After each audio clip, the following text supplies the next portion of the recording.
الحمد لله الذي هدانا لهذا وما كنا لنهتدي لولا أن هدانا الله والصلاة والسلام على سيد الرسل وخاتم الأنبياء محمد المصطفى وعلى آله المجتبى أما بعد فأعوذ بالله من الشيطان الرجيم بسم الله الرحمن الرحيم وما من دابة في الأرض إلا على الله رزقها ويعلم مستقرها ومستودعها كل في كتاب مبين وقال تعالى وكأي من دابة لا تحمل رزقها الله يرزقها وإياكم وهو السميع العليم وقال تعالى هل أتى على الإنسان حين من الدهر لم يكن شيئا مذكورا إنا خلقنا الإنسان من نطفة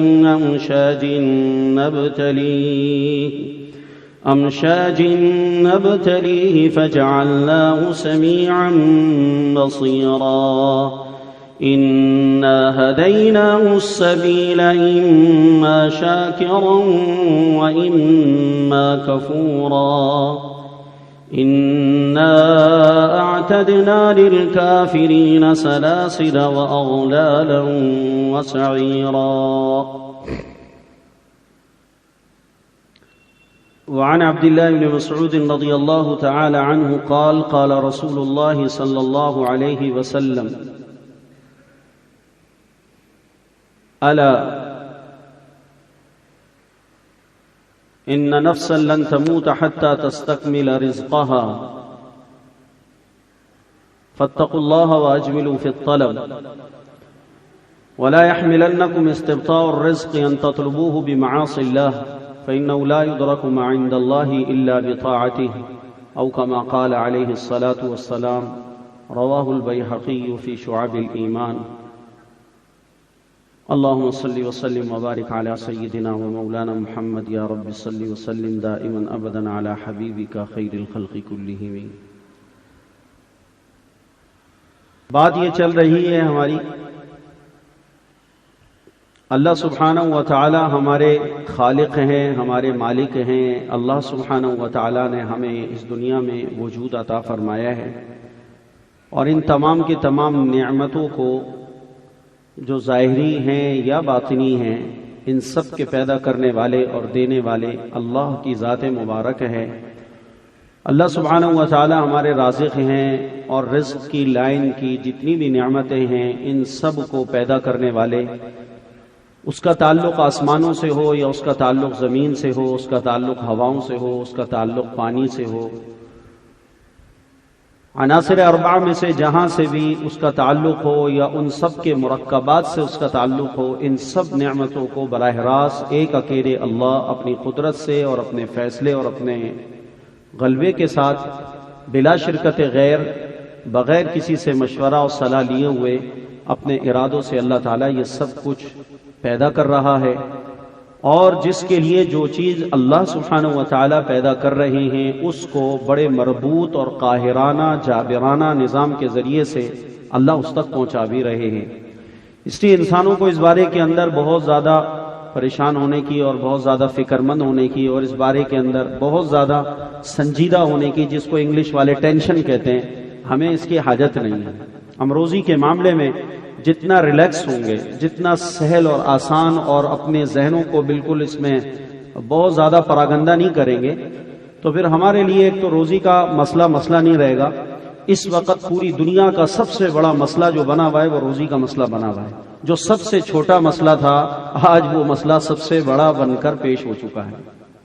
ہر عدالت میں، ہر ملک میں، ہر خاندان میں، ہر قبیلے میں، ہر قوم میں، ہر صوبے میں، ہر فرد بشر کا سب سے بڑا مسئلہ یہ بن گیا. نہ جانے کیوں. کس وجہ سے اس مسئلے کو اتنی اہمیت اور اتنا بڑھا دیا گیا ہے؟ جس مسئلے کو شریعت نے، اللہ نے اور اس کے نبی کی خبروں نے سب سے چھوٹا چھوٹا چھوٹا، اتنا چھوٹا کہ اس کی چھوٹائی کو آدمی اس سے کم میں تصور بھی نہ کر سکے، اتنے چھوٹے مسئلے کو اتنا بڑا اس انسانیت کا مسئلہ بنایا گیا۔ اس پر سیاستیں ہو رہی ہیں، پارٹیاں بن گئی۔ ہماری پیپلز پارٹی کی 60 سالہ تاریخ اٹھا کر دیکھیں تو اس پر یہ جماعت آج تک اپنے وجود کی بقا کی جنگ لڑ رہی ہے۔ روٹی، کپڑا، مکان، رزق کی لائن کی ہو گئی نا تینوں چیزیں، روٹی، کپڑا، مکان، یہ نعرہ لگا کر 60 سال سے قوم کو دھوکہ بھی دے رہے ہیں، قوم کے ساتھ فراڈ بھی کر رہے ہیں، قوم کے ساتھ فریب بھی کر رہے ہیں، اور قوم مستقل 60 سال سے دھوکے کھانے کے باوجود بھی آج تک اپنی آنکھیں کھولنے میں کامیاب نہیں ہوئی۔ پتہ نہیں کون سے انجیکشن لگا رکھے ہیں۔ یہی میاں صاحب کر رہے ہیں، یہی ہر حکومت آنے والی کرتی ہے۔ موجودہ حکومت بھی یہ کر رہی ہے، سابقہ حکومتیں بھی یہ کرتے ہیں۔ انہوں نے کہا جی ہمیں ووٹ دے دو، ہمیں وہ تقریریں یاد ہیں میاں صاحب کی کہ ووٹ دے دو ہمیں، ہم ان ووٹوں کے ذریعے سے جب آ جائیں گے تو پنجاب کے اندر 2 سال کے قلیل عرصے کے اندر پورے پنجاب کی بجلی کا اور پانی کا مسئلہ حل کر دیں گے۔ اب حکومت ختم ہونے کے قریب، وقت پورا ہو رہا ہے۔ انسان دنیا میں بہت بڑے بڑے دعوے کرتا ہے، بعض دفعہ اس کی نیت بھی ہوتی ہے کہ میں یہ کر لوں گا، جھوٹا نہیں ہوتا، دعووں میں سچا ہوتا ہے، لیکن دعویٰ اللہ کو کسی سے بھی پسند نہیں ہے۔ اگر فراڈ کی بنیاد پہ دعویٰ ہے تو وہ تو ویسے ہی پورا نہیں ہوگا، وہ تو کرنے والا دھوکہ ہی دے رہا ہے، اس کی تو نیت ہی یہی ہے۔ لیکن بعض دفعہ آدمی کسی دعوے میں سچا ہوتا ہے، بھائی یہ کام میں آپ کا کر دوں گا، آپ بے فکر رہیں، یہ پرسوں آپ آئیے گا مجھ سے کام لے جائیے گا، اور یہ پرسوں میں نے کر دینا ہے، اور ترسوں آپ مجھ سے لے لیں، اگلے ہفتے مجھ سے یہ لے لیں۔ انسان دعوے کر رہا ہوتا ہے، لیکن دعووں میں بعض دفعہ دعویٰ کرنے والا سچا ہو سکتا ہے کہ میاں صاحب اور ان کی حکومت اس میں سچی ہو، ہم کسی کی نیت پہ ڈاکہ ڈالنے کا حق نہیں رکھتے ہیں، لیکن قوم کو پچھلے 60 سالہ تجربات سے کچھ تو علم ملنا چاہیے، کچھ تو حاصل ہونا چاہیے، کچھ تو فہم اور ادراک ان میں پیدا ہونا چاہیے۔ تو اللہ یہ دکھاتا بھی ہے، اور بہت ایک بھاری بات ہے، شاید اس مجمع کی استعداد سے بہت اوپر کی ہوں، مولانا سعد صاحب کی ہے پرانوں میں اور انتہائی پرانوں میں، ہو سکتا ہے اس مجمع میں ہضم نہ ہو۔ اللہ تعالی عام انسان تو عام انسان، اللہ سبحانہ و تعالی انبیاء علیہم الصلوات والسلام کو بھی ان کے ارادوں میں توڑ کر اور ان کے ارادوں میں ناکام بنا کر، اللہ نبیوں کو بھی ان کے بعض ارادوں میں ناکام بنا کر، اللہ سبحانہ و تعالی اپنی مختاریت اور اپنے ارادے اور اپنے قاہرانہ نظام کو دنیا والوں کے سامنے واضح کرنا چاہتا ہے کہ دیکھو میرے علاوہ کسی کے ہاتھ میں کچھ بھی نہیں ہے۔ نبیوں کو ان کے ارادوں میں ناکام بنایا جاتا ہے۔ حضور چاہتے رہے آخری وقت تک، حضور چاہتے رہے آخری وقت تک کہ ابو طالب ایمان لے آئیں۔ آپ ایمانداری سے بتائیں کہ کیا ابو طالب ایمان لا سکے؟ آپ کی کتنی چاہت تھی؟ اللہ سبحانہ و تعالیٰ نے فرمایا انک لا تہدی من احببت ولکن اللہ یہدی من یشاء۔ اللہ اپنی مشیت، اپنے ارادے، اپنے فیصلے، اپنے غلبے کو اللہ اپنی مخلوق کے سامنے غالبانہ انداز کے اندر رکھنے کے لیے نبیوں کو بھی ان کے بعض ارادوں میں ناکام کر دیتے ہیں کہ دیکھو میرے نبیوں کے ہاتھ میں بھی کچھ نہیں ہے۔ جب نبیوں کے ہاتھ میں کچھ نہیں ہے تو بعد والوں کے ہاتھ میں کیا ہو سکتا ہے کہ سب سے بڑی طاقت اور سب سے بڑے عظیم اور سب سے زیادہ بزرگ اور سب سے زیادہ عظیم ہستیوں کے مالک اللہ کے بعد انبیاء کی ذات ہے کہ بعد از خدا بزرگ تو یہ قصہ مختصر۔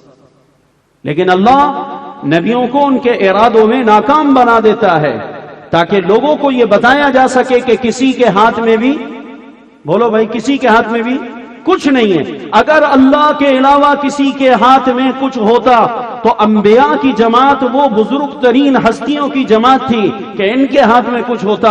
اللہ نے نبیوں کو بھی ان کے بعض ارادوں میں ناکام بنایا۔ 950 سال تک حضرت نوح علیہ السلام اپنے بیٹے کے ایمان لانے کے حریص ہیں اور اپنے بیٹے کو ایمان کی دعوت دیتے دیتے دن رات ایک کر چکے ہیں، لیکن اللہ کا قاہرانہ نظام، غالبانہ نظام ان کے بیٹے کے حق میں ہدایت کا نہیں تھا۔ نوح علیہ السلام 950 سال کی تبلیغ کرتے کرتے تھک گئے، بلا آخر اس بیٹے کا خاتمہ کفر پر ہوا جس کا نام کنعان بتایا جاتا ہے یا یام بتایا جاتا ہے۔ آخری وقت میں بھی کوشش کری کہ اب تو نے اپنی آنکھوں سے اللہ کے عذاب کی شکل دیکھ لی کہ خشکی میں کشتی بنا رہا ہوں اور قوم مذاق اڑا رہی ہے کہ یہاں پر پانی کا قطرہ نہیں ہے، یہاں پر بارشیں تک نہیں ہوتی، قحط کا ماحول بنا ہوا ہے، اور قحط کے یہ آثار ہیں کہ ہمارے غلے ختم ہو گئے، ہمارے باغات ختم ہو گئے، اور خشکی کے میدان کے اندر یہ اتنی عظیم الشان کشتی بنا رہے ہیں، اتنی عظیم الشان کشتی بنا رہے ہیں جس کشتی کو 10,000 آدمی بھی مل کر اگر اٹھا کر سمندر میں لے جانا چاہیں تو 10,000 آدمی بھی مل کر اس کشتی کو نہیں اٹھا سکتے۔ 150 گز لمبی کشتی ہے، 3 منزلہ کشتی ہے، 50 فٹ ایسے چوڑائی کے اندر ہے، 150 فٹ، اور سیال کی لکڑی، یہ شیشم کی برمٹیک جو ہمارے ہاں لگی ہے، اس کا ایک تنا آیا تھا، ایک تنا مسجد میں آیا تھا کام کے لیے، اس ایک تنے کو اٹھانے کے لیے ہمارے پاس لیبر عاجز ہو گئی تھی، پھر ہم نے یہاں پر کپی چین منگا کر اس کو اتروا کر یہاں پر رکھوایا، اور پھر آرا مشین سے ادھر ہی ٹکڑے کر کر کے اس کو استعمال کے لیے پھر اوپر لے کر گئے۔ ایک درخت 50 آدمی مل کر نہیں اٹھا سک رہے، اور وہ کشتی بن رہی ہے، 3 منزلہ کشتی بن رہی ہے، لکڑی کی مضبوط ترین طاقتور ترین لکڑی کی کشتی بنائی جا رہی ہے، اور اللہ تعالیٰ کہہ رہے ہیں وَاصْنَعِ الْفُلْكَ بِأَعْيُنِنَا، ہمارے سامنے کشتی بناؤ، ہماری ہدایت پر کشتی بناؤ، ہمارے کہنے سے بناؤ، ہم تمہیں بتاتے رہیں گے، رہنمائی کرتے رہیں گے، کون سی لکڑی کیسے بنانا، کتنے سائز کے پھٹے کاٹنا، کتنے سائز کی اس کے اندر آپ نے جو ہے نا موٹائی رکھنی ہے، کتنی چوڑائی رکھنی ہے، کتنے لمبے پھٹے کاٹنے، کتنے تختے کاٹنے ہیں، کہاں کس تختے کو کیسے لگانا ہے، کیسے لہریں لگانی ہے، کیسے اس میں کالم لگانے ہیں، کیسے آپ نے اس کی چھت لگانی ہے، کیسے آپ نے شٹرنگ کرنی ہے، پوری شٹرنگ ہو رہی ہے۔ یہ شٹرنگ والے شٹرنگ کا کام کرتے ہیں، آدمی حیران ہو جاتا ہے کیسے لکڑی کا پورا مکان تیار کر دیتے ہیں، پھر وہ کنکریٹ میں تبدیل ہو جاتا ہے، اس میں بھرائی ہو جاتی ہے، سریا اور پتنی کیا کیا اس کے اوپر منو ٹنو عدد ڈال دیتے ہیں، اب وہ بن رہی ہے، قوم ہنس رہی ہے، قوم ہنس رہی ہے، بچہ بھی ہنس رہا ہے کہ ابا کو کیا ہو گیا، ابا کو کیا ہو گیا، ابا کا العیاذ باللہ دماغ خراب ہو گیا کہ خشکی کے اندر۔ قوم، وہ تو نبی تھے، وَاصْنَعِ الْفُلْكَ بِأَعْيُنِنَا ان کے سامنے تھا۔ اب جب کشتی تیار ہو گئی تو قوم اس کشتی کو بننے میں بھی کوئی 1-2 سال تو نہیں لگے، مفسرین نے لکھا ہے کہ اس کشتی کے بننے میں حضرت نوح علیہ السلام کو پورا 40 سال کا زمانہ لگ گیا، بعضوں نے لکھا 20 سال کا زمانہ۔ کیوں کہ جتنی بڑی کشتی تیار کرنی تھی اتنی بڑی کشتی کے لیے جو لکڑی درکار تھی وہ لکڑی کی پہلے کاشت کی گئی ہے، پہلے اس کے درخت بوئے گئے ہیں، پہلے زراعت کا کام لیا اللہ کے نبی نوح علیہ السلام سے، ہل لگاؤ، فلانے بیج سے فلانی لکڑی کا درخت اگاؤ۔ اس درخت کو بڑھنے میں کتنے سال لگے؟ 40 سال کے بعد وہ لکڑی کا ڈھیر اور وہ کوانٹیٹی، بل کوانٹیٹی تیار ہوئی، اس کے بعد اس سے پھٹے کاٹے گئے۔ 60 سال بعد انہوں نے لکھا کہ حضرت نوح علیہ السلام کو اس کشتی کو بنانے میں پوری ایک نسل کا زمانہ گزر رہا ہے، ایک نسل کا۔ اللہ نے معجزاتی طور پہ حضرت نوح علیہ السلام کو بنایا تھا، 1400 سال کی زندگی دی تھی، 1400 سال کے قریب نوح علیہ السلام کی زندگی تھی، کہ حدیث پاک میں آتا ہے ان اللہ سبحانہ وتعالی بعث نوحا الی قومہ، کہ جب اللہ نے حضرت نوح علیہ السلام کو قوم کی طرف مبعوث فرمایا، وہو 250 سنہ، وہو ابن 250 سنہ، وہ 250 سال کی عمر میں اللہ نے ان کو نبوت عطا فرمائی۔ بعضوں نے کہا 40 سال کی عمر میں، مختلف اقوال ہیں، ایک قول میں آپ کو سنا رہا ہوں۔ لما بعث نوح علیہ السلام الى قومه وهو ابن 50 و200 سنة فمكث في قومه 1000 سنة إلا 50 عاما وبقي بعد الطوفان 250 سنة۔ 250 سال یہ 950 سال تبلیغ کے کتنے بن گئے؟ 1200 سال ہو گئے۔ وبقي بعد الطوفان 250 سنة، اور اس کے بعد حضرت نوح علیہ السلام طوفان آنے کے بعد پھر 250 سال قوم میں زندہ رہے۔ کتنے ہو گئے؟ 1450 سال کی زندگی، لیکن یہ بطور معجزہ کی تھی۔ عام قوم کی جو زندگی تھی وہی 50 60 70 80 90 100 کے اندر اندر مر جاتے تھے. تو کئی نسلیں حضرت نوح علیہ السلام نے دیکھی ہیں، اور ہر نسل آنے والی نسل بعد والی نسل پہلی والی نسل سے زیادہ بدبختی کرتی، اور آنے والی نسل پھر بعد والی نسل سے پہلی نسل سے زیادہ بدبختی کرتی، چونکہ جانے والے اپنی اگلی نسل کو گمراہی پہ ڈال کے جاتے تھے اور ان سے عہد لے کر جاتے تھے، ان کو وصیتیں کر کے جاتے تھے، اور ان کو نوح علیہ السلام کی مخالفت اور مارنا پیٹنا تکالیف پہنچانا اس کے عہد لیتے تھے. مائیں کہتی تھی کہ اپنا دودھ نہیں بخشوں گی جب تک کہ تو نوح کو تکلیف نہیں پہنچائے. لا حول ولا قوت الا باللہ. اللہ گمراہ کرے تو ایسے گمراہ کرے، اور اللہ ہدایت دے تو کیسے انداز میں ہدایت دے. اللہ اکبر. آپ کو میں کیا باتیں سناؤں، میرے موضوع سے بات ہٹ جاتی ہے. تو گمراہی در گمراہی در گمراہی در گمراہی چلتی رہی. معجزانہ طور پہ نوح علیہ السلام کی عمر بڑی لمبی ہوئی ہے. تو نسلوں کی نسلیں اس پر چلیں گے. اب اتنی بڑی نسلوں نے دیکھا اب 60 سال تک کشتی بنانے کا وقت لگ رہا ہے، اور 60 سال تک کشتی بنانے میں زور خرچ ہو رہا ہے. اب قوم کتنا مذاق اڑا رہی، پھر 1 سال کے بعد اس مخالفت میں اور اس استضاء میں کتنا پاور آ گیا ہوگا. سال گزر گیا، دماغ خراب ہے، محنت وہاں لگا رہے ہیں، زور وہاں لگا رہے ہیں. 1 سال گزر گیا، 1 سال سے کہہ رہے بھائی خشکی میں کوئی کشتی چلتی ہے اللہ کے بندے. پھر آپ سوچیں 1 سال اور گزر گیا، پھر آ کر آپ کی بات میں کتنا اور پاور ہو جائے گا. بس کیا کر رہے ہو خدا کے بندے؟ وہ کہہ رہے ہیں ہمارے نبی نے، نوح علیہ السلام نے کہا کیلے ٹھوکو اس میں. ہم کیلے ٹھوک رہے ہیں. بھائی تمہیں پچھلے سال بول کے گئے تھے خدا کا خوف کرو. تم لوگوں کی عقلوں کو کیا ہو گیا؟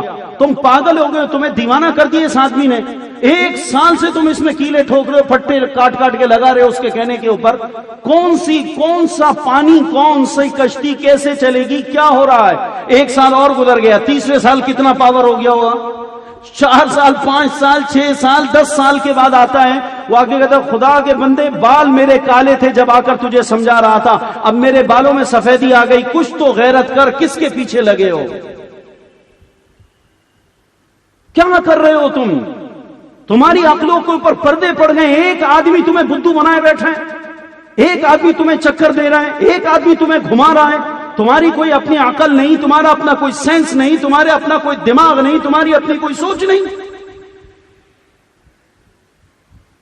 اور دیکھو یہ ساری باتیں میں اپنی طرف سے نہیں کر رہا، یہ قرآن کی ایک آیت کی روشنی میں عرض کر رہا ہوں کہ سرداروں نے حضرت نوح علیہ السلام کی جو مخالفت پر بات کی تھی نا کہ ہم تیری بات کو کیوں نہیں مانتے، اس کا کہا کہ ہم تجھے اس لیے نبی نہیں مانتے اور تیری بات اس لیے نہیں مانتے کہ وَاتَّبَعَكَ الْأَرْذَلُونَ وَاتَّبَعَكَ الْأَرْذَلُونَ. ارے نوح تجھے جو ماننے والے ہیں نا 4 6 10 12 15 20 یہ سارے کے سارے ہمارے وہ لوگ ہیں، یہ وہ لوگ ہیں جو ہمارے سب سے زیادہ ادنا اور نچلے طبقے کے لوگ کہلاتے ہیں، جن کے پاس عقل اور فہم نہیں ہوتا. اور دوسری بات کہی ما نراک الا الذين هم راذلنا ما نراك الا الذين هم راذلنا بادي الرأي ما نرى لكم ما نراك اتبعك الا الذين هم راذلنا بادي الرأي. ہم جو دیکھتے ہیں تیرے پیچھے لگنے والوں کو تو اس میں اکثر وہ ہیں بغیر سوچے، بغیر سمجھے، بغیر کسی ادراک اور بغیر کسی فہم اور مشورے کے انہوں نے فوراً تیری اتباع کر لی. ما نراک اتبعک الا الذین هم راذلنا بادی الرأی، جو رائے کے اندر قوت نہیں رکھتے، بلا سوچے سمجھے کسی چیز کا فیصلہ کر لیتے ہیں، تو یہ تو بادی الرأی ہیں، بادی الرأی ہیں. یعنی آدمی جب کسی اہم امر کے اندر قدم اٹھانے جاتا ہے تو اس سے پہلے اس کے دائیں بائیں آگے پیچھے اوپر نیچے اس کے ماہرین ان سے مشورہ، صلاح مشورہ، ابا سے پوچھ، چاچا سے پوچھ، فلاں سے پوچھ، فلاں سے. ایک آپریشن کرانے ہی جاتے ہو تو ایک ڈاکٹر کہتا ہے اس کا علاج آپریشن ہے، تو نہیں بھائی ایک کے کہنے سے نہیں مانیں گے، چاہے آغا خان کا کیوں نہ ہے، ہم اور سے لیاقت میں دکھائیں گے، وہاں دکھائیں گے، 10 سے مشورہ لیں گے، اس کی جو ہے جناب جو اس کے فزیشین ہے ان سے بھی پوچھیں گے، پھر اس کے بعد ان کے سرجنوں سے پوچھیں گے دواؤں میں علاج، پھر اس کے بعد استخارہ، تو اس کے بعد یہ ساری کی ساری چیزیں چھوٹی چھوٹی چیزوں میں ہم دیکھ رہے ہوتے ہیں. اے نوح تو دیکھ تو صحیح تیرے پیچھے جو لوگ لگے، تو نے دعوت دی، انہوں نے بغیر کسی سوچے سمجھے، بغیر کسی ارادے اور بغیر کسی انجام کو سوچے ہوئے انہوں نے فوراً تیری بات کو قبول کر لیا. بادی الرأی ما نرا ما نراك اتبعك الا الذين هم ارادوا بادي الرأي وما نرى لكم علينا من فضل. تو ہم نے تو تیرے پیچھے لگنے والوں کی جو تعداد دیکھی ہے وہ سارے ایسے ہیں، وہ کسی فیصلے کے اندر کوئی قوت نہیں رکھتے، وہ بغیر سوچے سمجھے فیصلہ کر جاتے ہیں، بغیر سوچے سمجھے فیصلہ کر گئے. اور بغیر سوچے سمجھے کیے جانے والے فیصلے اکثر کیا ہوتے ہیں؟ غلط ہوتے ہیں. تو اللہ تعالیٰ نے قرآن پاک میں کہا دیکھو جی یہ میرے جن بندوں کو یہ جس وجہ سے عیب دار بنا رہے ہیں اور میرے بندوں کی جس بات کی وجہ سے یہ ان کی حقارت اور ان کو ادنا کہہ رہے ہیں، رب کے ہاں یہی صفت ان کو اعلیٰ بنا رہی ہے. جو صفت ان کے نزدیک ان کی عیب ہے، رب کے ہاں وہی صفت ان کی خوبی ہے. وہی خوبی ہے کہ نبی کی بات کو تو بلا تأمل ماننا چاہیے. آؤ میں آپ کو بتاتا ہوں، سارے صحابہ وَكُلًّا وَعْدَ اللَّهُ الْحُسْنَى، اے نبی جی ہم نے تیرے تمام صحابہ کے بارے میں جنت کا وعدہ کیا ہے کہ تیرے سارے صحابہ جنتی ہیں، کوئی ایک بھی صحابی جہنم میں جانے والا نہیں ہے. نبی کی صحبت کی برکت سے اللہ سبحانہ و تعالیٰ نے صحابہ کو یہ مقام عطا فرمایا. لیکن تمام صحابہ میں سب سے نمبر 1 پہ جو صحابی کھڑے ہیں، سب سے نمبر 1 پہ جو آ جاتے ہیں، انبیاء کے بعد سب سے زیادہ افضل بنتے ہیں، ان کا نام ابو بکر ہے. اور ابو بکر کے اندر یہ بات ہے کہ آقا نے فرمایا ابو بکر میں نے جس کو بھی ایمان کی دعوت دی اس نے تأمل کیا، اس نے سوچ کیا، اس نے مشورے کی بات کہی اور اس نے کہا بعد میں جواب دوں گا. لیکن ابو بکر تو میرا وہ صحابی ہے جب میں نے تیرے سامنے دعوت رکھی تو بلا تأمل کہ تو نے اس کو قبول کر لیا. اللہ کے ہاں بلا تأمل نبی کی بات ماننے کے اوپر تجھے یہ مقام ملا. تم اس کو عیب کہتے ہو کہ یہ انسانیت کا عیب ہے، یہ شخص کا عیب ہے. جس بات کو دنیا والے عیب کہہ رہے ہیں، رب کے ہاں وہی چیز تمہارے لیے صفت بن رہی ہے، وہی خوبی بن رہی ہے. ابو بکر کی خوبی، ابو بکر کی بولو سب سے بڑی خوبی ابو بکر کی کیا ہے بتاؤ؟ یہ ہے یہ بلا تأمل کے معنی. معراج کے واقعے کا سب نے بڑے مسلمان ہی گئے تھے. ارے ایک رات میں اتنا لمبا سفر، ہاں دیکھو جی تمہارا ساتھی کہتا ہے، یہ ساتھی کہتا ہے. ابو جہل آ گئے ابو بکر کے پاس رضی اللہ عنہ کے پاس، اور صدیق اکبر، اسی پر تو ان کو صدیق کا لقب ملا ہے، اسی پر تو بیٹی کو صدیقہ کا لقب ملا ہے. بھائیو اللہ رسول کی بات کو سوچ کر نہیں مانا جاتا، ہوش کر کے نہیں مانا جاتا. اللہ رسول کی بات کو تو اللہ رسول کی سچائی اور اللہ رسول کی تصدیق پر مانا جاتا ہے، بلا تأمل کے مانا جاتا ہے. ہماری سوچ کیا اور ہماری سوچ کی حیثیت کیا پدی اور کیا پدی کا شوربہ، کیا عقل. انہوں نے کہا وَمَا نَرَاكَ اتَّبَعَكَ إِلَّا الَّذِينَ هُمْ أَرَاذِلُنَا بَادِيَ الرَّأْيِ وَمَا نَرَىٰ لَكُمْ عَلَيْنَا مِنْ فَضْلٍ بَلْ نَظُنُّكُمْ كَاذِبِينَ. ہم تو آپ کو جھوٹا مانتے ہیں، اس سے کہ جن لوگوں نے آپ کو مانا ہے، جو آپ کو نبی کہہ رہے ہیں، وہ سارے کے سارے وہ رہے ہیں جن کے پاس رائے کی قوت نہیں ہے، سوچ و وچار کی صلاحیت نہیں ہے، علم والے نہیں ہیں، پڑھے لکھے نہیں ہیں، ان کے پاس ڈگریاں نہیں ہیں، یونیورسٹیوں میں سے کوئی بھی نہیں آیا. یہ سارے کے سارے دیہات کے لوگ ہیں، یہ سارے جاہل لوگ ہیں، گوار لوگ ہیں، کمنی پیشہ لوگ ہیں. کمنی پیشہ لوگ ہیں، اس وجہ سے ان لوگوں کی کوئی رائے کی اور ان کی بات کی ماننے کی کوئی ویلیو نہیں بنتی. واہ واہ، جو بات قوم نوح کے نزدیک ان کا عیب بن رہی تھی، وہی بات اللہ کے نزدیک ان کی کیا بنی؟ خوبی بنی اور صفت بنی. تو اب وہ 60 سال 40 سال 30 سال، کتنے بڑے زمانے، سالوں رکھ لو کسی عدد کو متعین کیے بغیر کہ اس کشتی کے بننے میں سالوں لگے. اب سالوں قوم سمجھا رہی ہے کیا کر رہے ہو. خشکی میں کبھی کشتی چلا کرتی ہے، مٹی میں کبھی کشتی چلا کرتی، کیا کر رہے ہو؟ کتنا عرصہ ہو گیا تمہیں سمجھاتے بات. وہ اپنی بات پہ وجہ نہیں عذاب آئے گا، نہیں عذاب آئے گا، نہیں پانی آئے گا، نہیں کشتی چلے گی. اللہ نے جو کہا ہے کہ اس کشتی کو میں چلاؤں گا، یہ کشتی چلے گی. اور اللہ کشتی کے چلانے میں پانی کا محتاج نہیں ہے. اگر وہ کشتیوں کو چلانے پہ آئے تو رب اس پر بھی قدرت رکھتا ہے کہ خشکی میں کشتی چلا دے. اس کے لیے پانی وانی کی حاجت نہیں ہے. اس کی تو طاقت، اس کے کرشمے، اس کی قدرت کو انسان اس سے ناواقف ہے. تو جب کشتی چلنا شروع ہوئی، آئے پانی، اور جناب درختوں سے پانی، تو پتوں سے پانی، تو جناب زمین سے پانی، پہاڑوں سے پانی، تو آسمان سے پانی، اور پانی ہی پانی، اور تندور سے پانی، ہر جگہ سے پانی آ رہا ہے. جب پانی ہی پانی ہوا اور جب اس میں کشتی اتنی بڑے حجم والی چلنے لگی، تو اب تو ساری قوم نوح جو کافر تھی عقل آ جانی چاہیے تھی نا. کیا واقعی کشتی تو چل پڑی ہے؟ ہم تو 50 سال سے دھوکے میں تھے، 40 سال سے، اب تو چل پڑی ہے، واقعی کشتی چل پڑی ہے.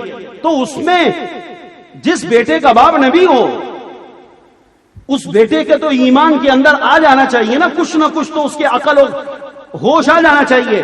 اور جبکہ اس کے 3 بھائی اپنے باپ کو مان کے ایمان لا چکے ہیں. 4 بھائی تھے، حضرت نوح علیہ السلام کے 4 بیٹے تھے، 3 سے پھر ساری دنیا چلی ہے. سام، حام، یافث، یہ تینوں ایمان لے آئے. یہ یام نہیں لایا تھا جس کو کنعان کہتے ہیں، یہ نہیں لایا. اب کشتی چل رہی ہے. کشتی چلتے چلتے حضرت نوح علیہ السلام نے اپنے بیٹے کو دیکھا کہ وہ بڑا ماہر تیراک ہے اور وہ پانی میں تیر رہا ہے. تو نوح علیہ السلام نے کہا یا بنی ارکم معنا ولا تکن مع الکافرین، اے میرے بیٹے اب تو نے دیکھ لیا نا، اب تو کشتی چل پڑی ہے، پانی آ گیا، اب تو یہ کشتی چل رہی ہے، پانی دیکھ کس انداز میں نکل رہا ہے، محیر العقول ہوا ہے وہ پانی کا نکلنا. بھائی اس کالم کے اندر سے اگر پانی نکلنے لگے آپ پاگل نہیں ہو جائیں گے؟ آپ کے اوپر کیا بنے گا یار؟ اس ممبر سے پانی نکلنے لگے، آپ یہاں سے بھاگیں گے، قیامت آ رہی ہے. یہ کیوں ہو رہا ہے؟ نلکے سے پانی آنا سمجھ میں آتا ہے، آسمانوں سے پانی کا برسنا سمجھ میں آتا ہے، زمین سے چشمے کا نکلنا سمجھ میں آتا ہے، لیکن ممبر سے پانی نکل رہا ہے، اس کالم میں سے پانی نکل رہا ہے، پنکھے میں سے پانی نکل رہا ہے، گھڑی میں سے پانی نکل رہا ہے، انسان کے ہاتھوں کے اندر سے، اور ایسا پانی نکلا کہ روایتوں کے اندر آتا ہے، اگرچہ تاریخی باتیں ہیں کچھ، لیکن اللہ کے پیغمبروں کی واقعات میں حقانیت بہت ہوتی ہے. اگر وہ کسی شرعی حکم سے نہ ٹکرا رہی ہو تو قبول کر لینا چاہیے. حدثوا عن بنی اسرائیل ولا حرج. بنی اسرائیل کے واقعات کے بیان کرنے میں حرج نہیں ہے، بشرطے کہ وہ صریح احکامات سے نص سے نہ ٹکرا رہی ہو اور اس کے خلاف نہ ہو. تو 3 آدمی ایسے تھے جنہوں نے اس عذاب سے پانی کے بچنے کے لیے جا کر، وہ ایک پہاڑ کی بلند چوٹی تھی، اس میں ایک غار تھا، اس غار میں جا کر پناہ لے لی، اور اس غار کے منہ پر بڑا پتھر رکھ کر اس کو پیکنگ کر کے بند کر دیا کہ اس کے اندر پانی نہیں آئے گا. اور جب کچھ مدت کے بعد، کچھ وقت کے بعد، اور ذخیرہ کھانے کا پینے کا لے کر اندر چلے گئے کہ پتہ نہیں کتنے وقت تک اس پانی کے عذاب سے ہمیں بچنا پڑے گا، تو مانے نہیں. لیکن دیکھیں جب آدمی اللہ پاک کی بات کو نہیں مانتا، مادیت کی طرف اس کا ذہن کیسے چلتا ہے. بچاؤ کا یہ طریقہ، بچاؤ کا یہ طریقہ. جنرل صاحب کے دور میں زلزلہ آیا، انہوں نے کہا ہاں اب ہم پاکستان کے اندر اسلام آباد میں ایسی تعمیر نو کریں گے اور ایسے ہوٹل بنائیں گے کہ اب گزرنے والا زلزلہ جو ہے وہ نیچے سے گزر جائے گا، اور یہ بلڈنگ اور یہ ہمارا ترقی کا نظام یہ زلزلے کو بائی پاس کر دے گا، زلزلہ نیچے سے گزر جائے گا، ہماری بلڈنگیں زلزلہ پروف ہیں، اب ہمارے ہوٹل نہیں گریں گے. جنرل صاحب نے کہا اب ہم ایسے عیاشی کے ہوٹل بنائیں گے اور ننگے لڑکے لڑکیوں کے لیے وہ ہوٹل تیار کریں گے کہ خدا کا زلزلہ ان کو نہیں گرا سکے گا. وہ تو کیا بناتا، اس سے پہلے خدا نے اسی کو ٹھکانے لگا دیا. خدا کی طاقت سے ٹکرا رہے ہو تم. اپنے بول تو دیکھو، مسلمان صدر بن کے تمہارے بول کافرانہ ہے. قوم کو کیا میسج دے رہے ہو؟ قوم کو مادیت اور اسباب کی لائن سکھا رہے ہو. اللہ پاک کے نظام کو بتانا چاہیے. تو وہ تینوں جا کے پہاڑ کے اندر ایک غار کے اندر چھپ گئے، منہ اس کے اوپر. تو آنا تو سب کو پانی کے عذاب کے ذریعے ہلاک ہونا تھا. اب وہ تینوں وہاں پانی نہیں ہے، غار کے اندر چلے گئے، منہ پہ پتھر رکھ کے اس کی فل پیکنگ کر لی ہے. اب پانی اندر کیسے جائے؟ اللہ نے کہا دیکھو تمہیں پانی سے کیسے ہلاک کروں گا. اللہ تعالیٰ نے تینوں کو پیشاب لگا دیا. کیا لگا دیا؟ پیشاب لگا. اور پیشاب لگا، پیشاب رک ہی نہ دے. پیشاب لگا، پیشاب آتا رہا، کرتے رہے. اس غار میں ان کا پیشاب بھرتا رہا، یہاں تک کہ اس پیشاب کے اندر، اسی غار کے اندر اپنے پیشاب پہ غرق ہو کے مر گئے. اللہ جس کو ہلاک کرے، اللہ جس کو مارے، اس کو کوئی بچانے والا نہیں ہے. یا بنی ارکم معنا ولا تکن مع الکافرین قال ساوی الی جبل یعصمنی من الماء. وہ کہنے لگا بیٹا کنعان یامن جو تھا یام جو تھا وہ کہنے لگا میں ابا جان اس پہاڑ پہ چڑھ جاؤں گا اور جو ہے یہ پہاڑ مجھے عذاب سے بچا لے گا پانی کے، اور پانی مجھے کوئی نقصان نہیں کرے گا، میں آپ کی کشتی میں آنے کو تیار نہیں ہوں۔ تو نوح علیہ السلام نے بیٹے کو کیا کہا؟ آخری وقت تک نبی کے اندر جذبہ ہوتا ہے، شفیق ہوا کرتے ہیں۔ تو نوح علیہ السلام فرمانے لگے قال لا عاصم اليوم من امر اللہ الا من رحم وحال بینہم الموج فکان من المغرقین۔ اے بیٹا آج کے دن اس روئے زمین پر کہیں پر بھی اللہ کے امر کی وجہ سے کہیں پر بھی جو ہے وہ رحم نہیں ہے۔ لا عاصم اليوم من امر اللہ، آج کے دن اس زمین پر کہیں پر بھی کوئی اللہ کے امر سے بچنے والا نہیں ہے، الا من رحم، مگر وہ خدا کے عذاب سے اور قہر سے بچے گا جس پر اللہ رحم کرے، اور اللہ نے رحم کرنے کا فیصلہ اس کے لیے کیا جو کشتی میں آ بیٹھے، وعال بینہم الموج فکان من المغرقین۔ دیکھو تو نوح علیہ السلام کا بیٹا غرق ہو گیا، تو غرق ہو جانے کے بعد نوح علیہ السلام نے اللہ کی بارگاہ میں مناجات کی اور دعا کری اور کہا کہ نوح علیہ السلام کہنے لگے وَنَادَى نُوحٌ رَبَّهُ فَقَالَ رَبِّ إِنَّ ابْنِي مِنْ أَهْلِي وَإِنَّ وَعْدَكَ الْحَقُّ وَأَنْتَ أَحْكَمُ الْحَاكِمِينَ۔ اے میرے اللہ، یہ میرا بچہ تھا، میرا گھر کا تھا، میرا فرد تھا، میرا خون تھا، اور آپ کا وعدہ سچ ہے کہ آپ ہمارے اہل کو بچا لیں گے۔ تو اللہ یہ تو میرا بیٹا غرق ہو گیا۔ تو اللہ تعالیٰ نے حضرت نوح علیہ السلام کو ان کے ارادے میں توڑا ہے، اور یہ توڑ کر اللہ نے اپنے قاہرانہ اور غالبانہ نظام کا درس دیا ہے کہ دیکھو میں نبیوں کو بھی بعض مرتبہ ان کے ارادوں میں ناکام بنا کر یہ دکھانا چاہتا ہوں کہ میرے علاوہ کسی کے ہاتھ میں اس کائنات میں کچھ بھی نہیں ہے، کسی کے ہاتھ میں کچھ نہیں ہے، نہ کسی کے ہاتھ میں نفع ہے، نہ کسی کے ہاتھ میں نقصان ہے، نہ کسی کو نقصان پہنچانا کسی کے بس میں ہے، نہ کسی کو نفع دینا کسی کے بس اور طاقت کے اندر ہے۔ اللہ وہ قاہر ہے، اللہ وہ غالب ہے، اور اللہ وہ بڑا ہے، اور اللہ اپنے فیصلوں کے اندر وہ غالب ہے کہ اللہ سبحانہ و تعالی کے علاوہ کسی کے پاس بھی کچھ نہیں ہے، اور اگر کسی کے پاس ہمیں کچھ وقتی طور پہ نظر آتا ہے تو وہ بھی اللہ کا دیا ہوا ہے، اور کچھ نہیں پتا اللہ وہ دیا ہوا کب اس سے واپس لے لے۔ دیا تو اللہ نے، کب اللہ اس سے واپس لے لے۔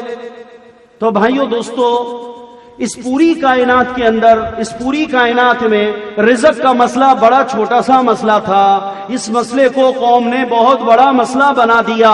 اس کی وجہ سے ساری کائنات کے اندر حرام روٹی کے دروازے کھلتے چلے گئے اور مسلسل کھل رہے ہیں، اور بتدریج اس میں اضافہ در اضافہ ہوتا چلا جا رہا ہے۔ اس کی وجہ سے حلال کھانے والوں کو بھی شکوک و شبہات پیدا ہو رہے ہیں کہ نہ جانے کہ یہ سب کچھ طریقے سے جو مال لوٹا جا رہا ہے اور لیا جا رہا ہے، شاید کہ یہ اتنے سارے کرنے والے لوگوں کے کرنے کی وجہ سے اب اللہ نے اپنا نظام بدل دیا اور یہ سب کچھ کرنا جائز ہو گیا ہو۔ نہ ابا سعید ہے، ابا اسید، ایک بزرگ گزرے ہیں حضرت ابو اسید، یہ اسد ان کی جو تصغیر ہے وہ اسید آتی ہے، مطلب شیر کا بچہ کہہ لیں یا چھوٹا شیر کہہ لیں، تو ان کا نام تھا شیر کا بچہ،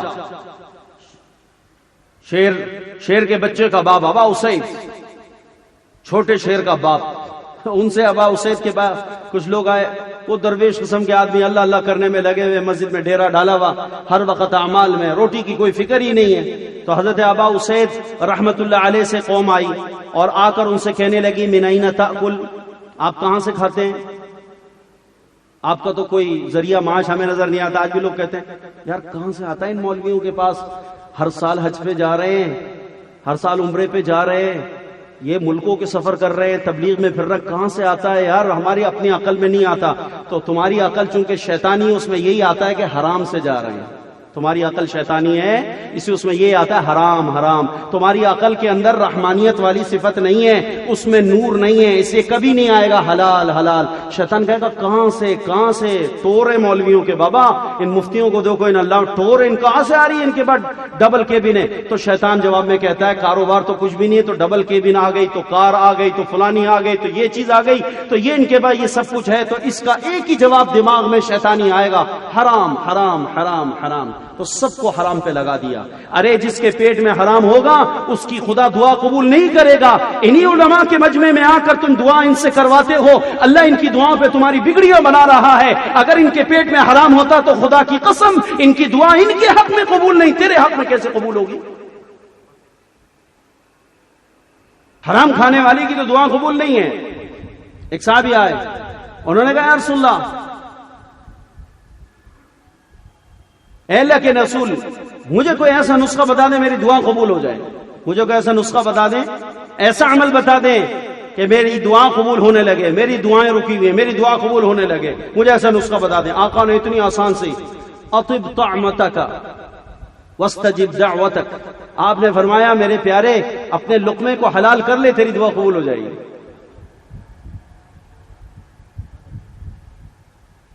اپنا کھانا درست کرو، اپنا کھانا حلال کرو، تمہاری دعا قبول ہوگی.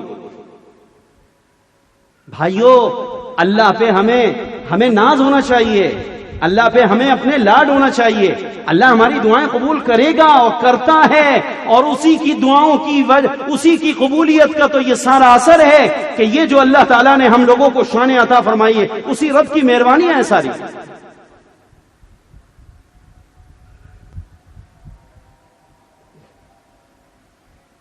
ہمارے بھائی ارشد صاحب جو وہ پشاور کے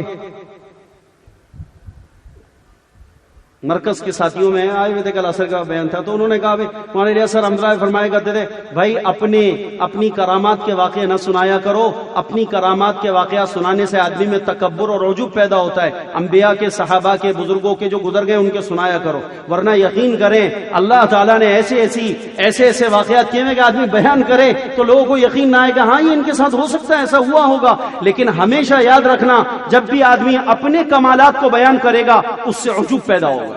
اس سے کیا پیدا ہوگا؟ اپنے کمالات لوگوں کے سامنے بیان نہ کرو، کہ اپنے کمالات کے بیان کرنے سے تکبر آتا ہے، اپنے کمالات کے بیان کرنے سے عجب پیدا ہوتا ہے.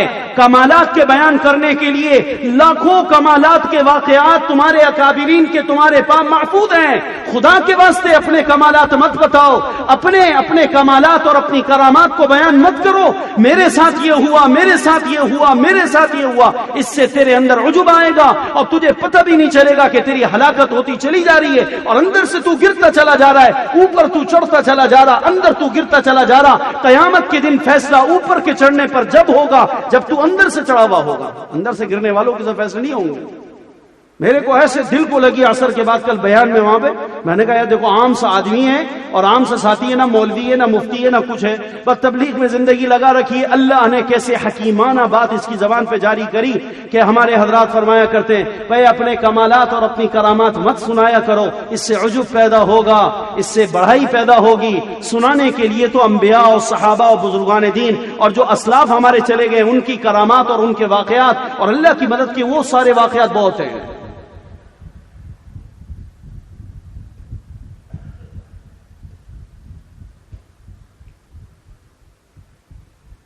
کیونکہ سناؤ تو لوگوں کو یقین نہیں آتا. میں ایک بات کر رہا ہوں تحدیث بن نعمت کے طور پہ، چلو کچھ علماء نے گنجائش بھی رکھی ہے کہ بعض دفعہ آدمی لوگ جو ہے اس کے بارے کے اندر جو ہے وہ بدگمانی میں مبتلا نہ ہو تو وہ کبھی وضاحتیں کر دے تو اس وضاحتوں میں حرج نہیں ہے. میں بکرے کا گوشت کبھی نہیں خریدتا لیکن بکرے کا گوشت کھاتا ہوں. میں بکرے کا گوشت کبھی نہیں خریدتا، میں بکرے کا گوشت الحمدللہ کھاتا ہوں.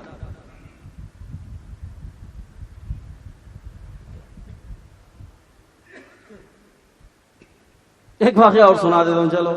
چلو اکابرین کا ہے، بڑوں کا ہے، اس کی جھلکیں تم آپ لوگ خود دیکھا کریں، اپنے زمانے کے اکابرین میں خود دیکھا کریں اور ان کے بارے کے اندر حسن ظن رکھا کریں. مولانا منظور نعمانی رحمۃ اللہ علیہ کا واقعہ یاد آ گیا. حضرت نے ایک مدرسے میں بیان فرمایا، طلبہ کی جو ہے وہ دستار فضیلت تھی، حضرت تشریف لے گئے، انڈیا کا واقعہ ہے. تو دیکھو اکابرین کی سوانح حیات کو پڑھنا بہت ضروری ہے. ہم اپنے بڑوں کی، بزرگوں کی سوانح حیات نہیں پڑھتے، اس وجہ سے ہم لوگ بہت سارے دھوکوں میں اور بہت ساری غلطیوں کا شکار ہیں. اب میرا وقت تو اصل موضوع سے نکل گیا، جو میں بات کرنے آیا تھا وہ تو گیا. اب جو ذہن میں ادھر ادھر کی باتیں آ رہی ہیں وہی سن لو. تو مولانا منظور نعمانی رحمۃ اللہ علیہ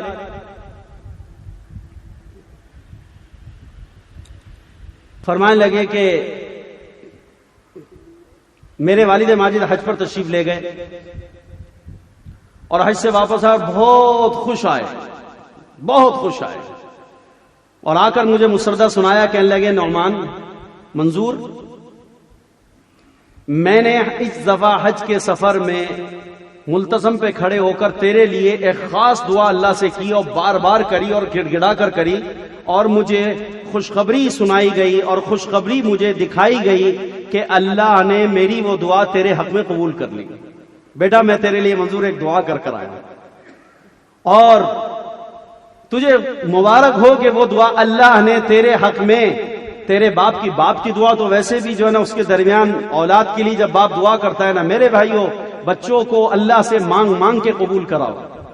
یہ بڑے حسین تحفے ہیں ہمارے پاس، یہ بڑے حسین تحفے ہیں۔ اکرموا اولادکم واحسنوا آدابہم، اللہ کے نبی نے فرمایا کہ اپنی اولادوں کا اکرام کیا کرو، ان کی عزت کیا کرو۔ ارے اولاد ہے، اولاد کی عزت کرو، خدا کے لیے اولادوں کو گالی نہ بکو، اولادوں کو نہ جھڑکو۔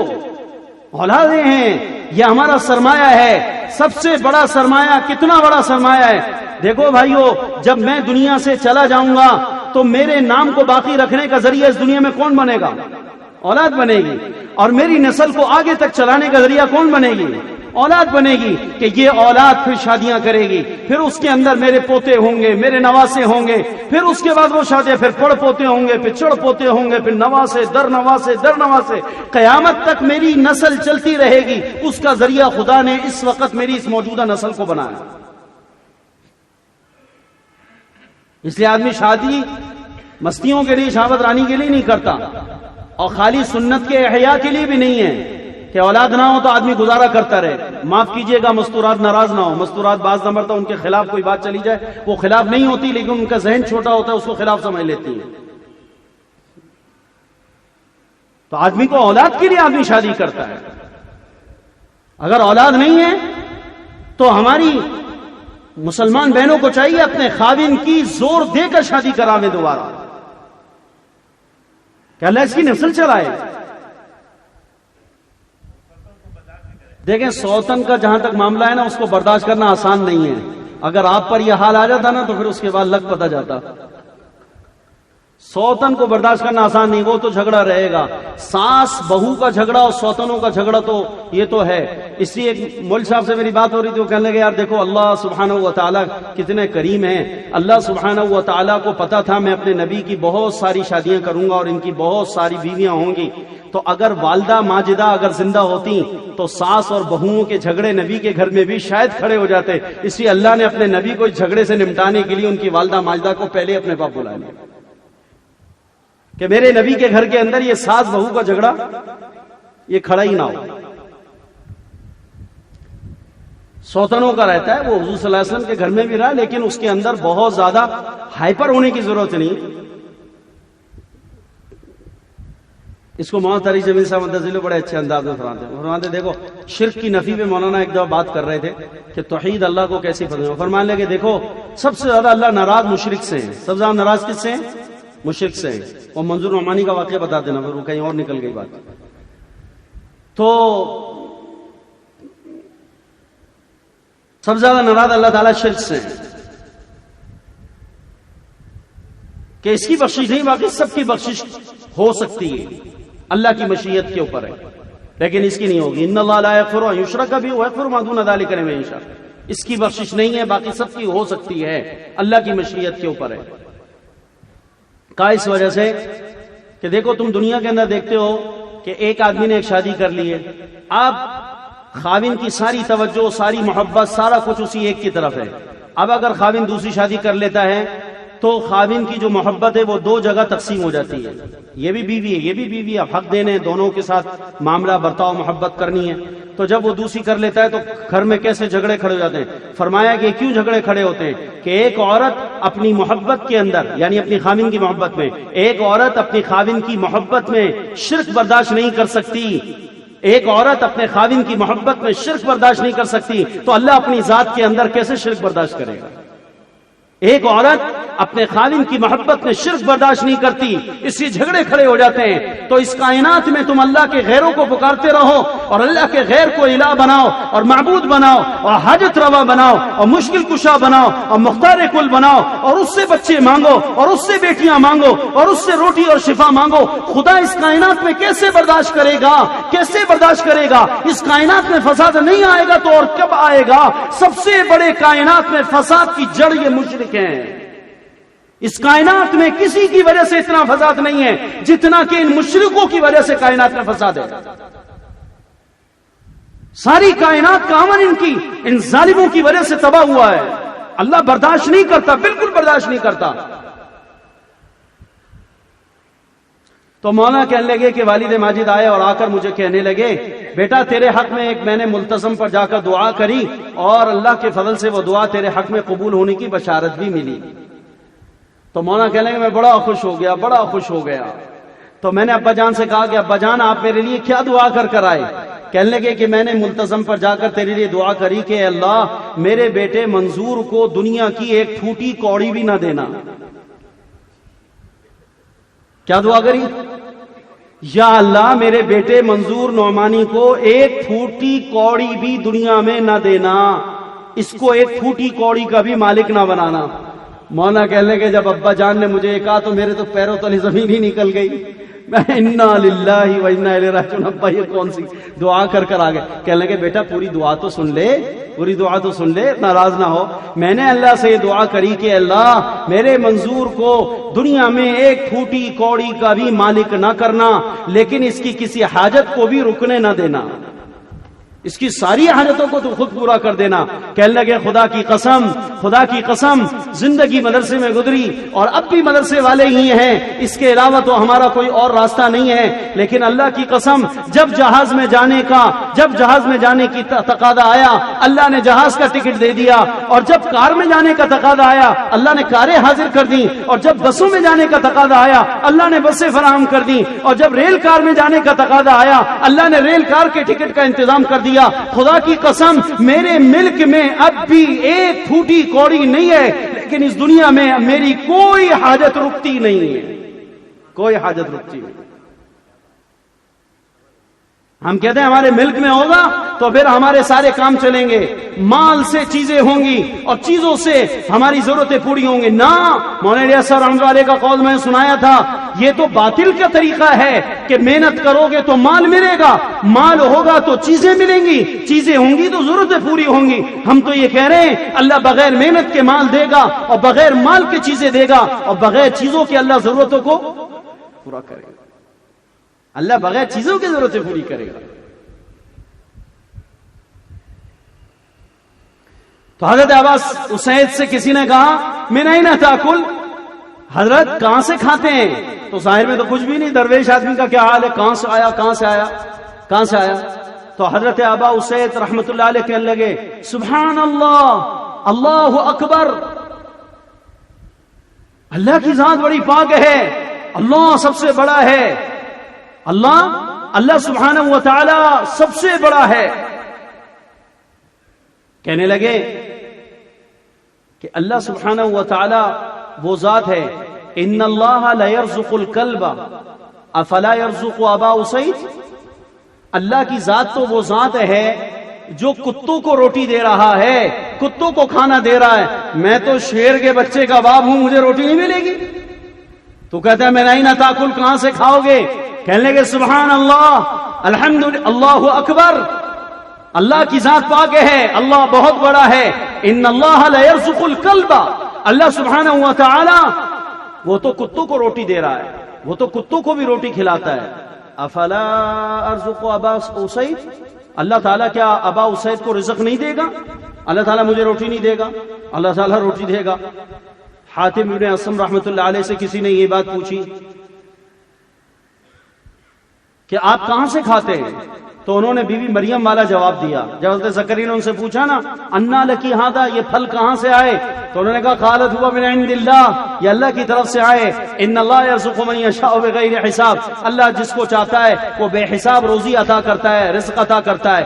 تو حاتم اصم رحمۃ اللہ علیہ کا بھی یہ حال تھا، تو حاتم اصم رحمۃ اللہ علیہ سے کسی نے پوچھا من این تاکل، کہاں سے کھاتے ہو؟ انہوں نے کہا فقال من عند اللہ، اللہ کے پاس سے کھاتے ہیں۔ تو سامنے والا تھوڑا سا چڑ گیا اس جواب کے اوپر، کہنے لگا اللہ ینزل لک الدنانیر والدراہیم من السماء، اللہ تعالیٰ آسمان سے درہم دنانیر کی بارش کرتا ہے تیرے گھر میں، اللہ کی طرف سے روٹی آتی ہے، یہ بات تو ٹھیک ہے، لیکن دنیا دار الاسباب ہے، نہ دکان ہے، نہ زمین ہے، نہ باغ ہے، نہ نوکری ہے، نہ کچھ ہے۔ تو وہ سبب کا پوچھ رہا تھا، چونکہ دماغ میں یہی ہے کہ روٹی کھانے کے لیے سبب ضروری ہے، بغیر سبب کے۔ اور اللہ کی شان ہمارے مولوی بکر صاحب ہمارے بڑے بھائی کہا کرتے ہیں، بھائی دیکھو بے شک دنیا دار الاسباب ہے اور یہاں سبب اختیار کرنے کا حکم ہے، اور سبب کے ساتھ اللہ نے جوڑا ہے۔ تو جیسے دکان سبب ہے پلنے کا، ایسے نماز بھی تو سبب ہے پلنے کا، اس کو سبب کیوں نہیں مانتے ہو؟ جیسے نوکری سبب ہے پلنے کا، ایسے سورہ واقعہ بھی تو سبب ہے، جیسے محنت مال گھر میں فاقے کے اٹھنے کا سبب ہے، سورہ واقعہ بھی تو سبب ہے، سورہ واقعہ بھی تو سبب ہے۔ ہم نے کب سبب کا انکار کیا؟ تم غلط کہتے ہو کہ ہم رہبانیت سکھا رہے ہیں، ہم تمہیں ادنا سبب سے اعلیٰ سبب کی دعوت دے رہے ہیں۔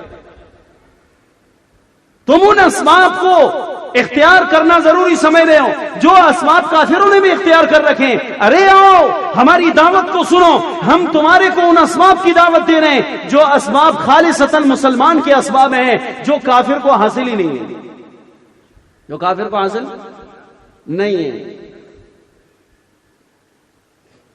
اس لیے امام جلال الدین رحمۃ اللہ نے لکھا ہے 10 صورتیں ہیں جو انسان کو 10 چیزوں سے بچاتی ہیں۔ اللہ نے بندے کو عمل کی توفیق دی ہے، تو آپ سے دعوت دے رہا ہوں کہ آپ بھی کر لو، کارآمد ہے، فائدہ ہوگا، آسان بتا رہا ہوں، آسان عمل ہے۔ امام جلال الدین رحمۃ اللہ نے لکھا، ہمارے استاد محترم حضرت مولانا یوسف لدھیانوی شہید اسلام رحمۃ اللہ علیہ نے بھی اپنی کسی کتاب کے اندر اس حدیث کو لکھا ہے۔ جلال الدین رحمۃ اللہ نے فرمایا 10 صورتیں جو 10 چیزوں سے بچاتی ہیں، پھر تفصیل بتائی ہے۔ سورہ فاتحہ اللہ کے غضب سے بچاتی ہے۔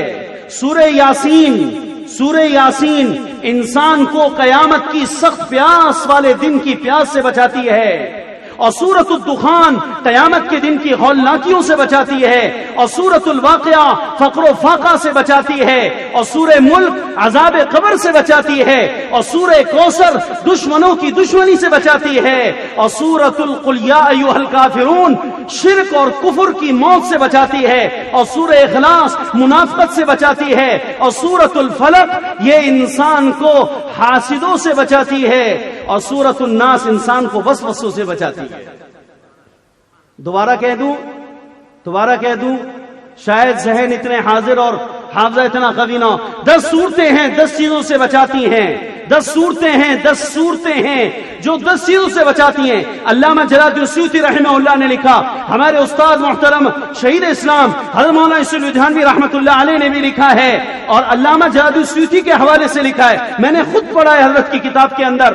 حضرت نے لکھا ہے 10 صورتیں ہیں 10 چیزوں سے بچاتی ہیں۔ سورۃ الفاتحہ اللہ کے غضب سے بچاتی ہے، سورہ یاسین جو ہے یہ قیامت کے دن کی سخت پیاس سے بچاتی ہے، اور سورۃ الدخان قیامت کی ہولناکیوں سے بچاتی ہے، اور سورۃ الواقعہ فقر و فاقہ سے بچاتی ہے، اور سورہ ملک عذاب قبر سے بچاتی ہے، اور سورۃ الکوثر یہ دشمنوں کی دشمنی سے بچاتی ہے، اور سورہ قل یا ایھا الکافرون یہ موت کے وقت میں شرک اور کفر کی موت سے بچاتی ہے، اور سورہ اخلاص منافقت سے بچاتی ہے، اور سورۃ الفلق جو ہے یہ حاسدوں سے بچاتی ہے، اور سورۃ الناس جو ہے یہ وساوس سے بچاتی ہے۔ اس علماء نے لکھا ہے اس کو پڑھنے کا طریقہ یہ ہے، فجر کی نماز کے بعد سورہ فاتحہ اور سورہ یاسین، فجر کی نماز کے بعد بولو، فجر کی نماز کے بعد سورۃ الفاتحہ اور سورہ یاسین، اور ظہر کی نماز کے بعد سورۃ الدخان، اور عصر کی نماز کے بعد سورہ کوثر اور چاروں قل، عصر کے بعد سورہ کوثر قل یا ایھا الکافرون قل اللہ احد قل اعوذ بالفلق قل اعوذ بالناس، اور مغرب کے بعد سورۃ الواقعہ، اور عشاء کی نماز کے بعد سورۃ الملک۔ کتنی ہو گئی صورتیں؟ 10 ہو گئی، اور کتنا آسان ہے پڑھنے کا طریقہ۔ سورہ فاتحہ یاسین فجر کے بعد، سورۃ الدخان ظہر کے بعد، اور عصر کے بعد سورہ کوثر اور چاروں قل، اور مغرب کے بعد سورہ واقعہ، اور عشاء کے بعد سورہ ملک۔ فرمایا جو مسلمان ان 10 سورتوں کو پڑھتا رہے گا، مسلمان جو 10 سورتوں کو پڑھتا رہے گا، اس کی برکت سے اللہ 10 بڑی بڑی ہولناکیوں اور ان چیزوں سے بچائے گا۔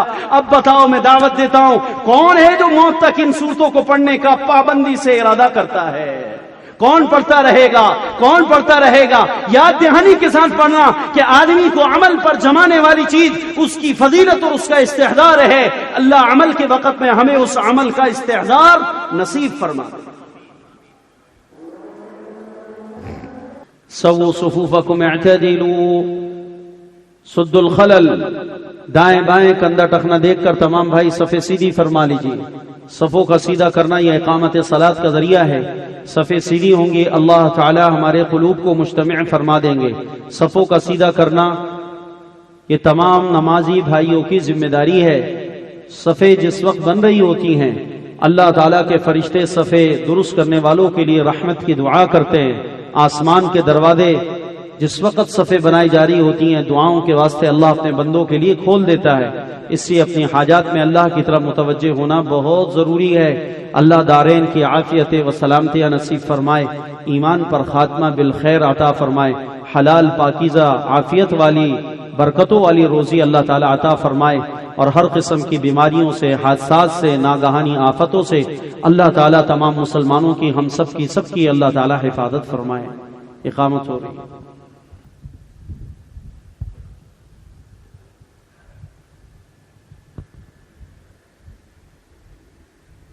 اللہ اکبر۔ الحمد لله رب العالمين الرحمن الرحيم مالك يوم الدين إياك نعبد وإياك نستعين اهدنا الصراط المستقيم صراط الذين أنعمت عليهم غير المغضوب عليهم ولا الضالين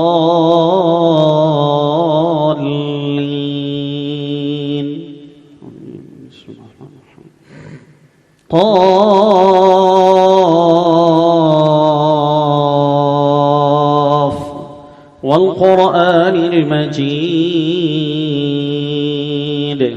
بل عجبوا أن جاءهم منذر منهم فقال الكافرون هذا شيء عجيب أإذا متنا وكنا ترابا ذلك رجع بعيد قد علمنا ما تنقص الأرض منهم وعندنا كتاب حفيظ بل كذبوا بالحق لما جاءهم فهم في أمر مريج أفلم ينظروا إلى السماء فوقهم كيف بنيناها وزيناها وما لها من فروج والأرض مددناها وألقينا فيها رواسي وأنبتنا فيها من كل زوج بهيج تبصرة وذكرى لكل عبد منيب ونزلنا من السماء ماء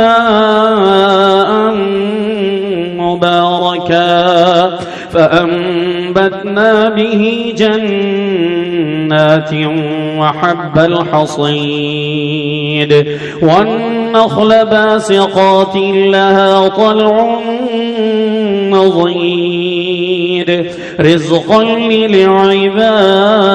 للعباد وأحيينا به بلدة ميتا وكذلك الخروج كذبت قبلهم قوم نوح وأصحاب الرس وثمود وعاد وفرعون وإخوان لوط وأصحاب الأيكة وقوم تبع كل كذب الرسل فحق وعيد أفعينا بالخلق الأول بل هم في لبس من خلق جديد ولقد خلقنا الإنسان ونعلم ما توسوس به نفسه ونحن أقرب إليه من حبل الوريد إذ يتلقى المتلقيان عن اليمين وعن الشمال قعيد ما يلفظ من قول إلا لديه رقيب عتيد وجاءت سكرة الموت بالحق ذلك ما كنت منه تحيد ونفخ في الصور ذلك يوم الوعيد وجاءت كل نفس معها سائق وشهيد لقد كنت في غفلة من هذا فكشفنا عنك غطاءك فبصرك اليوم حديد وقال قرينه هذا ما لدي عتيد ألقيا في جهنم كل كفار عنيد مناع للخير معتد مريب الذي جعل مع الله إلها آخر فألقياه في العذاب الشديد قال قرينه ربنا ما أطغيته ولكن كان في ضلال بعيد قال لا تختصموا لدي وقد قدمت إليكم بالوعيد ما يبدل القول لدي وما أنا بظلام للعبيد الله أكبر الحمد لله رب العالمين الرحمن الرحيم مالك يوم الدين إياك نعبد وإياك نستعين اهدنا الصراط المستقيم صراط الذين أنعمت عليهم غير المغضوب عليهم ولا الضالين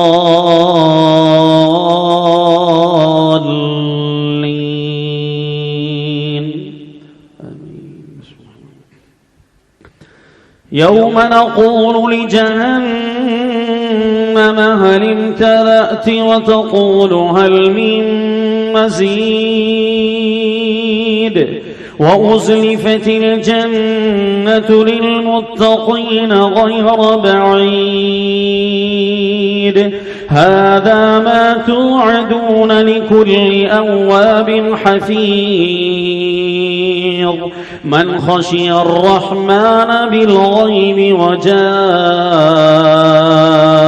بقلب منيب ادخلوها بسلام